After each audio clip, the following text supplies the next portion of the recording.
আজকে বানাবো ডালিয়া। তার জন্য আমি নিয়ে নিয়েছি ডালিয়ার ছোট্ট একটা প্যাকেট। ডালিয়া দুই রকম প্যাকেটে আছে, একটা ছোট প্যাকেট, তারপরে বড় প্যাকেট, বিভিন্ন সাইজের হয়। এটা সবচেয়ে ছোটোটা আমি নিয়েছি, তাও আমার পুরোটা লাগবে না, আমি অর্ধেকটাই নেব। তো ডালিয়াটার জন্য আমি আজকে কোনো সবজি ব্যবহার করব না। আমি শীতকালে যেরকম ফুলকপি, মটরশুঁটি এই সবজিগুলো দিই, কিন্তু এখন যেহেতু গরম সেহেতু ফুলকপিটা আমি ব্যবহার করছি না। আমি শুধু এখানে ডাল আর ডালিয়াটাই ব্যবহার করব। আজকে আমি ব্যবহার করব মসুর ডাল। এখানে মসুর ডাল, মুগ ডাল সব রকম ডালই ব্যবহার করা যায়। তা আমি ডালিয়াটা নিয়ে নিয়েছি। নেওয়ার পরে আমি কড়াইটা গরম করার পরে এটাকে নাড়াচাড়া করে নেব, ভাজবো না। ভালোভাবে নাড়াচাড়া করে নিয়ে তারপর ডালটা দিয়ে ডালটাকেও একটু নাড়িয়ে নেব।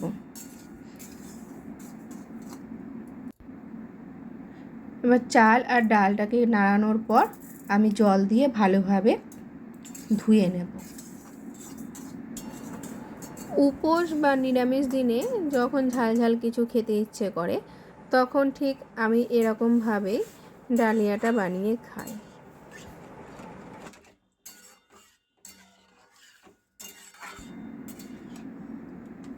চাল আর ডালের জলটা থেকে যতক্ষণ না পরিষ্কার সাদা জল বেরোচ্ছে ততক্ষণ কিন্তু আমি ধুয়ে নেব। এর জন্য আমি 3বার 4বার 5-6বারও আমি ধুতে পারি।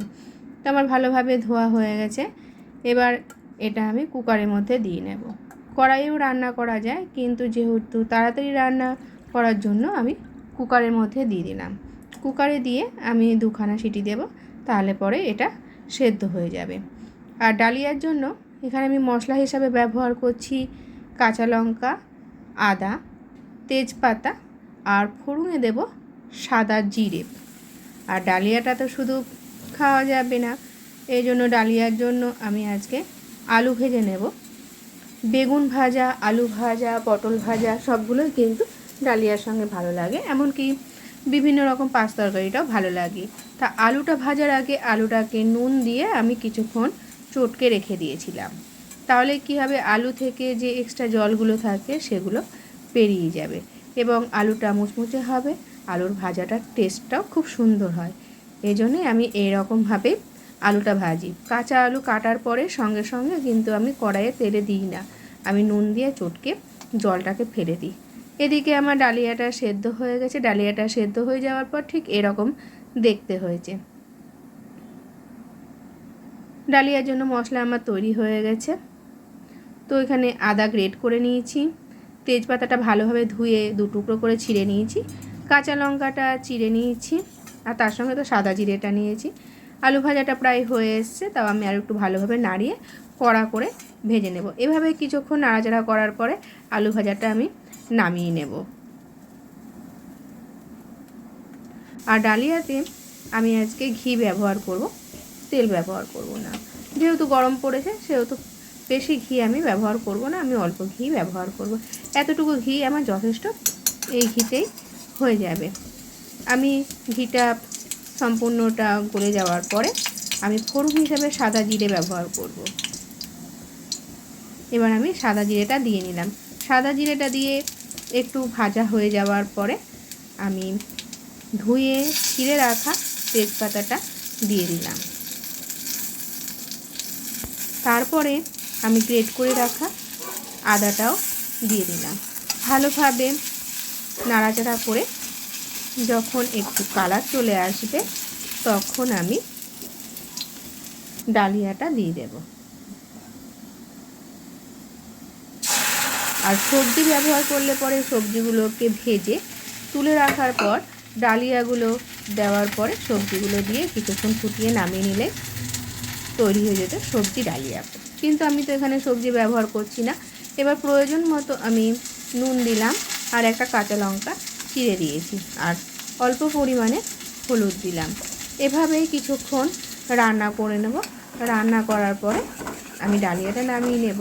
ডালিয়াটা আমি খুব একটা পাতলা করব না, আমি ঠিক এরকমই ঘন করব, কিন্তু কিছুক্ষণ যদি এর থেকে বেশি আমি শক্ত করি বা ঘন করে নিই, তাহলে পরে এটা ঠান্ডা হলে পরে কিন্তু জমে যায়, তখন খেতে অনেকটাই অসুবিধা হয়। এই জন্য ঠিক আমি এরকমই রাখবো, না ঘন না পাতলা।